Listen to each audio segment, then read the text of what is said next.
Alors, est-ce que tu peux expliquer à mon petit-fils de 7 ans, Oui.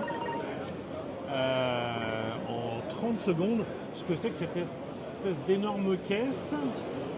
Je devrais expliquer à l'enfant de 7 ans, je lui dirais, c'est comme un powerbank pour ton téléphone, Ouais, pareil mais en 1000 fois plus gros. d'accord. Ouais, voilà. Ok. Mais pour- au lieu du téléphone, tu peux charger à ta maison facile, une usine ou un gros dépôt. D'accord. Donc c'est un conteneur de stockage d'énergie Mhm.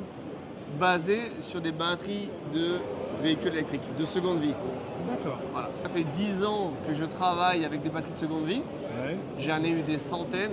Tesla, Volkswagen, Hyundai, Porsche, même des trucs que personne ne connaît. Et je me suis spécialisé dans la seconde vie. Que j'ai réutilisé dans des kits pour du résidentiel, que j'ai réutilisé dans du rétrofit et que j'utilise maintenant pour du stockage en masse, quoi. Quel est l'intérêt économique d'un professionnel de faire appel à ta solution? Ben alors, l'intérêt économique, c'est que ces batteries seconde vie, elles sont moins chères que les batteries neuves. En général, aux dernières nouvelles, on était à 30% moins cher, 30 même jusqu'à 40% moins cher, en fonction des volumes. D'accord. Ben, notre intérêt, c'est des voitures de véhicules électriques, même si c'est de la seconde vie. Bon, pour celles-ci, elles sont très peu kilométrées. Elles ont, c'est des batteries de qualité. Hein. Donc, Tesla ou Volkswagen, ils ne mettent pas le bas de la gamme.